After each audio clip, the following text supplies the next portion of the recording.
future. I also show you how you protect yourself from the prop shaft. So the video itself doesn't contain a lot of large things, but as you can see here, the car itself, if you are looking closely, have some changes to it.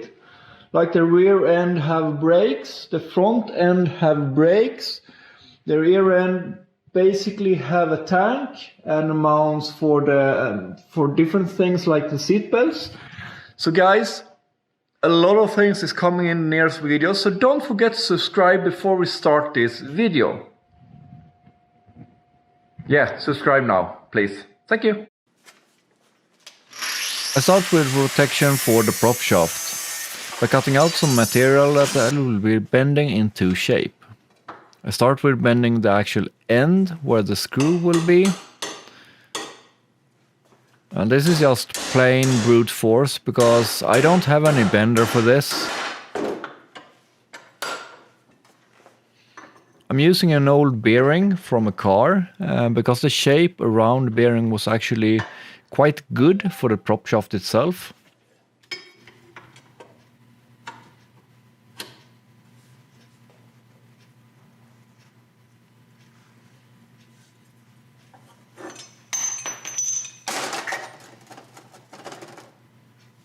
It's a quite nice round shape that I got from it, so I'm pretty happy with it. Doing the other side of the connection to the screw and everything, it's a little bit tricky.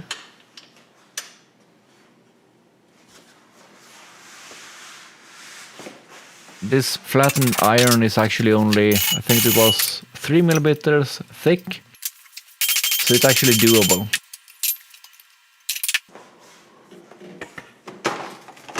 Here you basically can see the finished product, how it sits. Just making sure that it actually is straight.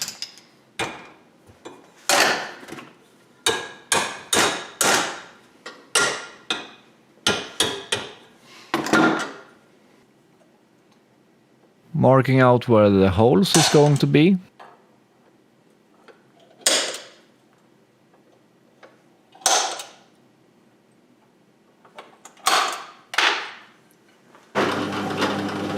And some drilling.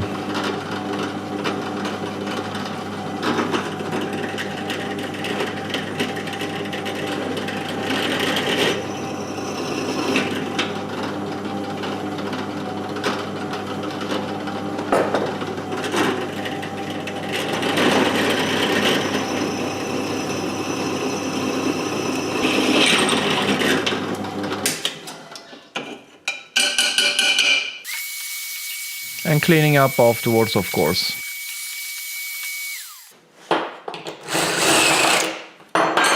Making sure to remove any burr if there are any left.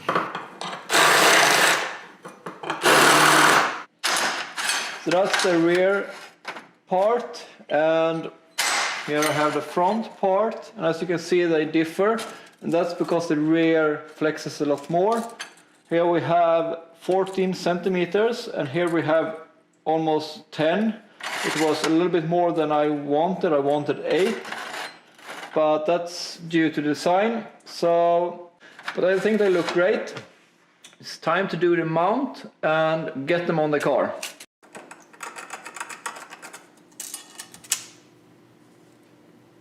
Some more markings.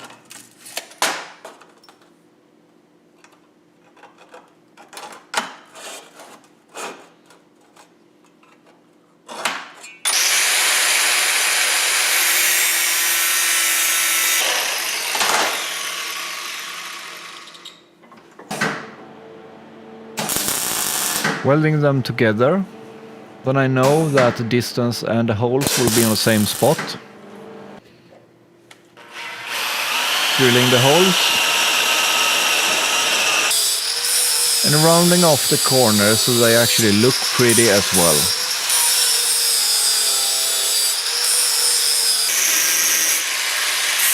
Splitting them again, and then it's time to attach them to the car.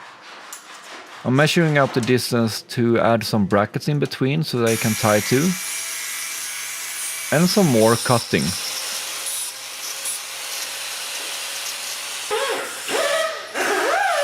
Cleaning up the area where to weld.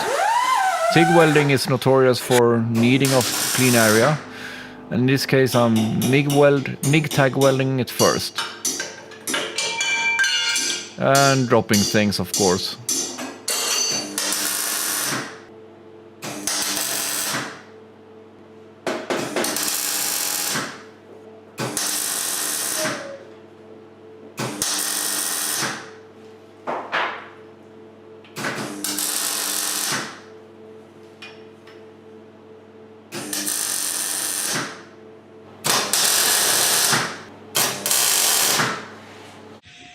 So if we go back here, you will see that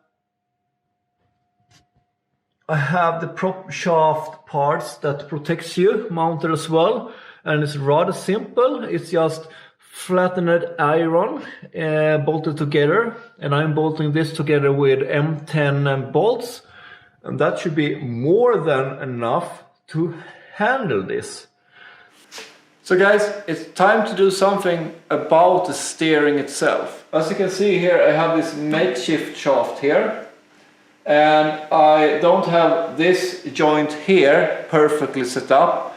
And this joint here is almost 40 degrees, and that's 15 too much. You generally don't want about 20 on many of them.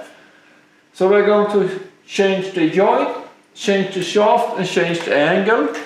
And here's the new shaft. It's an aluminium shaft, 20 millimeter, and the joint is here. It's a really sturdy one, way too thick for this usage really, but we're going to start with that one. So let's remove it.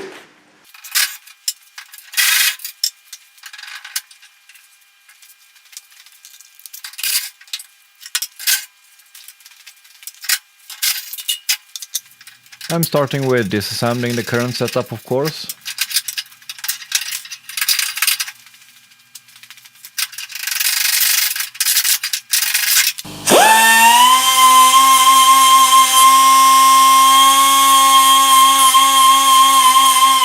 In this old shaft there is a little bit of a tap that makes it impossible to get this new nut on top of it, so I had to remove that one. I will be drilling a hole for the new parts itself instead.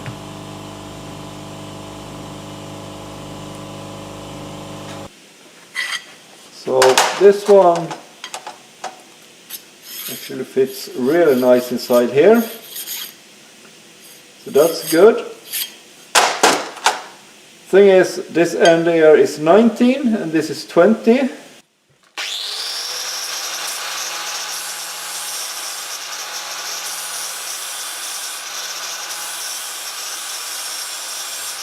You potentially can grind it down like this, but you don't get it good enough. You need a proper lathe.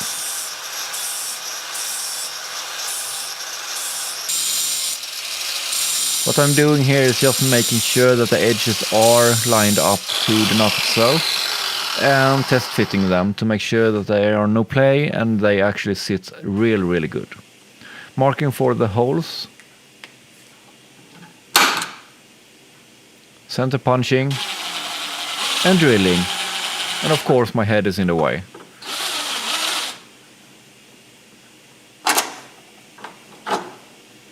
Test fitting again.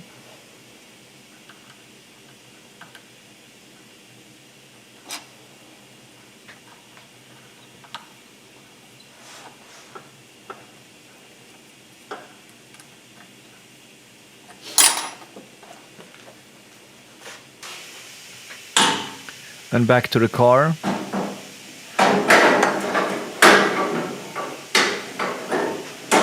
And as always, you spend hours and hours and hours thinking of, is this the position the correct one, or should I move it?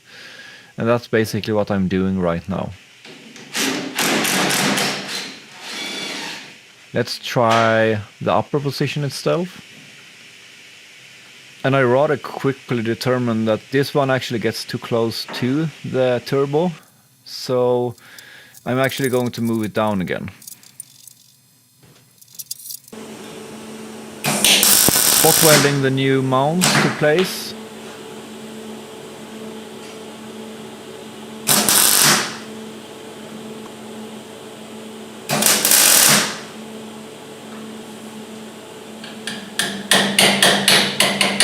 Making sure they sit as I want them to.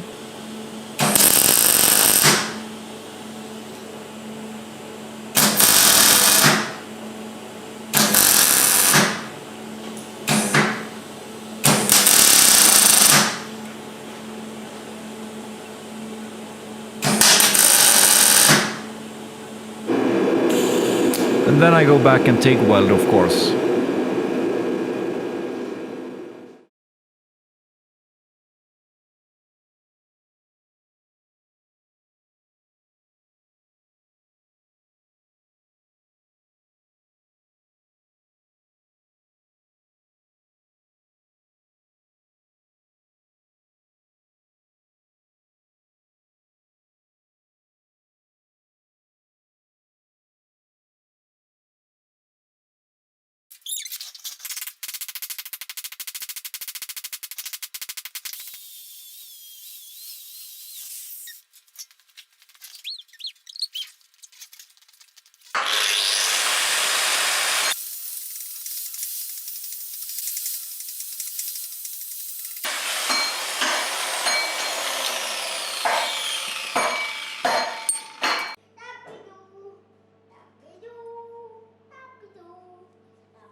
So the steering mount itself is mounted here. Here you can see the upper one. I did lift it out from the frame, that bit, and that was because the angle here was too narrow before and it's a lot better now.